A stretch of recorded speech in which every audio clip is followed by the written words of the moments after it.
Welcome दोस्तों, स्वागत है आपका आपके अपने यूट्यूब चैनल पर। आज मैं लेकर आई हूँ आपके लिए 25 एमसीक्यूज़ वर्णमाला से संबंधित।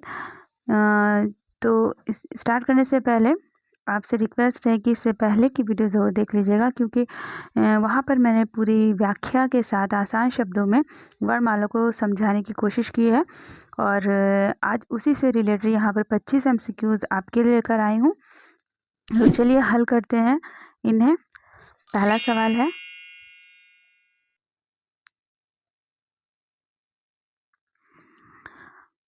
अक्षरों के सार्थक समूह को क्या कहते हैं? अक्षर, स्वर, वर्णमाला या संज्ञा? इसका सही जवाब है वर्णमाला। अगला सवाल है, इनमें से कौन ना तो स्वर है ना ही व्यंजन? ओ, औ, ई, अ, आहा, अंग, आहा।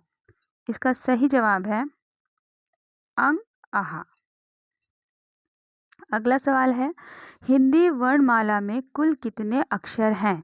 52, 53, 50, 44? इसका सही जवाब है 52। अगला सवाल है, हिंदी वर्णमाला में मूल अक्षर कितने हैं? 44, 51, 50, 52? इसका सही जवाब है 44।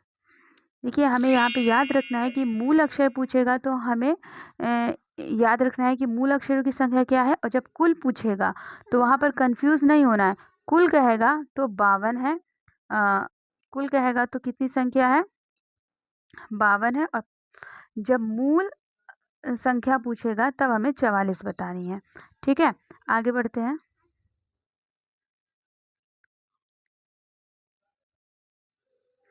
उच्चारण एवं प्रयोग के आधार पर वर्णमाला के कितने भेद हैं? 2, 3, 1, 4? सही जवाब है 2। अगला सवाल है, जिन वर्णों के उच्चारण के लिए हमें किसी ध्वनि की सहायता नहीं लेनी पड़ती और जिनकी सहायता से व्यंजनों का उच्चारण होता है, वे क्या कहलाते हैं? व्यंजन, स्वर, अव्यय, सर्वनाम? सही जवाब है स्वर। अगला सवाल है, हिंदी वर्णमाला में स्वरों की कुल संख्या कितनी है? 14, 13, 11, 12? सही जवाब है 11। अगला सवाल है, इनमें से कौन आयोगवाह कहलाते हैं? ओ, औ, ई, अ, आहा, अंग, आहा? इसका सही जवाब है अंग, आहा। अगला सवाल है, उच्चारण की दृष्टि से इनमें से कौन स्वर का प्रकार नहीं है? संयुक्त स्वर, दीर्घ स्वर, हर्ष स्वर, अवयव स्वर? सही जवाब है अवयव स्वर। कल हमने जाना था कि उच्चारण की दृष्टि से स्वर के 4 प्रकार हैं। ठीक है, पहला प्रकार उसका हो गया संयुक्त स्वर, दूसरा दीर्घ स्वर, तीसरा हर्ष स्वर, और इसका चौथा स्वर हो गया प्लुत स्वर। ठीक है, आगे बढ़ते हैं। अगला सवाल है, जिन स्वरों के उच्चारण में तिगुना समय लगता है उन्हें क्या कहते हैं? हर्ष स्वर, दीर्घ स्वर, संयुक्त स्वर, प्लुत स्वर? इसका सही जवाब है प्लुत स्वर। प्लुत स्वर वे होते हैं जिनमें तिगुना समय लगा। हर्ष स्वर क्या होते हैं? इसमें कम समय लगता है, जबकि दीर्घ स्वर में अधिक समय लगता है।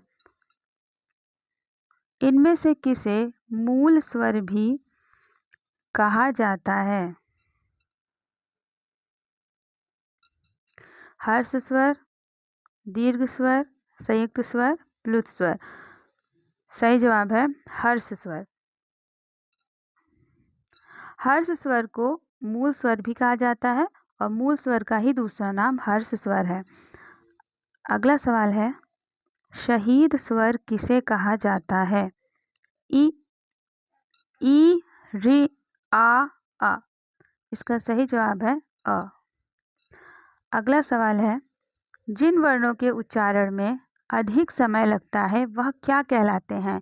हर्ष स्वर, दीर्घ स्वर, प्लुत स्वर, अवयव स्वर। इसका सही जवाब है दीर्घ स्वर।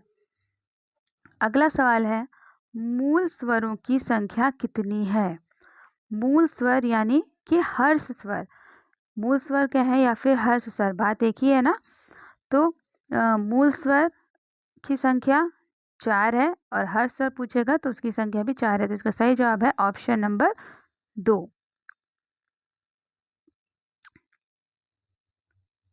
अगला सवाल है, इनमें से कौन प्लुत स्वर है? यहाँ पर आप इसका सिंबल यानी प्रतीक देख सकते हैं, जिससे आपको पहचानना है कि प्लुत स्वर कौन है।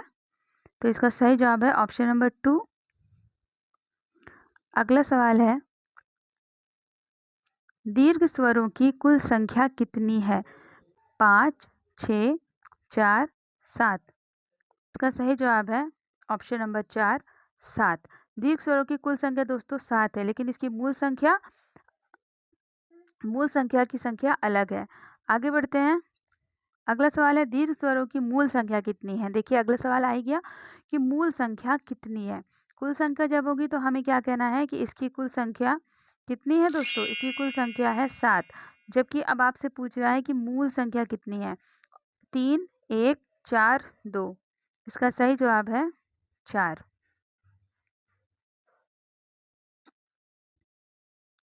अगला सवाल है, संयुक्त स्वर किसे कहते हैं?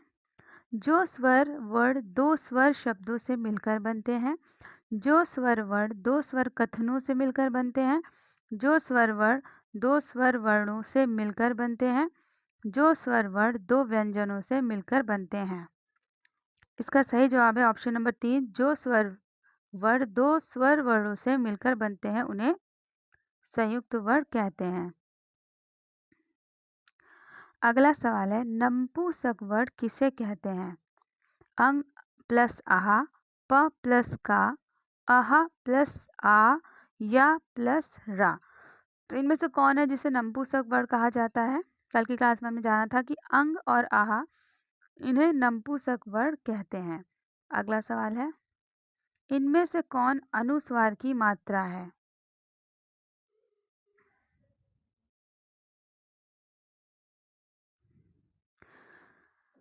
तो इसका सही जवाब होगा ऑप्शन नंबर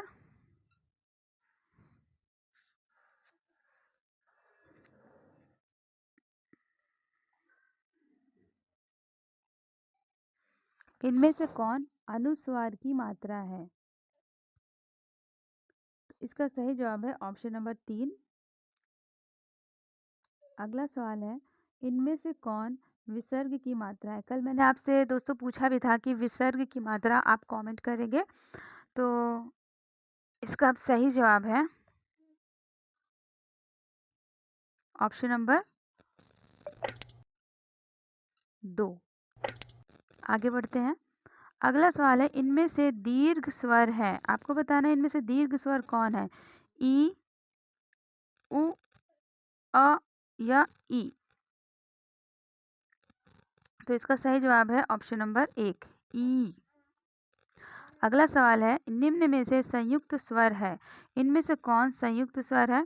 ओ, अ, ई या उ। तो दोस्तों आपने कल पढ़ा था कि संयुक्त स्वर की संख्या कितनी है?